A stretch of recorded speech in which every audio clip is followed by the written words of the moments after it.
President of the General Assembly, distinguished heads of state and government, Secretary General, Excellencies, friends.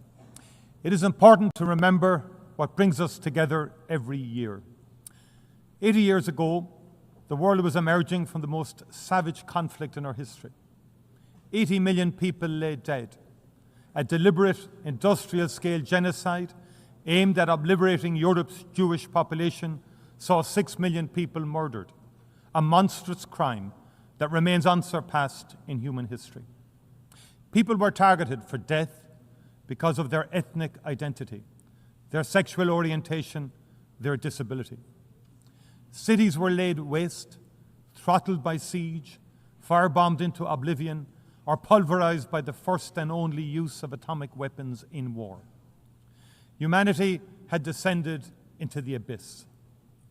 This United Nations was the phoenix that rose from that darkness, the highest expression of our commitment to unite our strength to maintain international peace and security. It was the best attempt by those who had seen the worst of humanity to offer a different path to future generations. Dag Hammarskjöld, UN Secretary General in the 1950s, captured the reality of that vision best when he stated, "The United Nations was not created to take mankind to heaven, but to save humanity from hell." Since Ireland joined in 1955, the United Nations has been the cornerstone of our foreign policy. There is no member state more committed to its ideals. There is no member state more determined to ensure it succeeds in its mission. And like all member states, we depend on the UN Charter and the protections of international law for our security and well-being.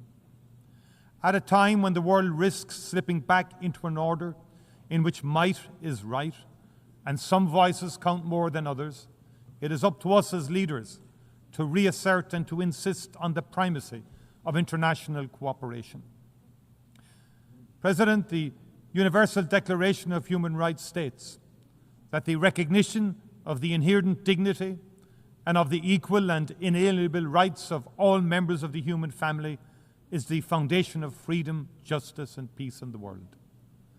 I am deeply concerned by the constant pushback on human rights norms that has accelerated in recent years, against women's rights and gender equality, against LGBTQ+ rights. I call out the brutal Taliban for their denial of the most fundamental rights of Afghanistan's women and girls. Ireland continues to work tirelessly to oppose all attempts to dilute existing international commitments and human rights standards. We reaffirm our commitment to honour and comply with the universal nature and the individuality of human rights. To demonstrate that commitment, we will run for a seat on the Human Rights Council from 2027 to 2029. President, conflict is always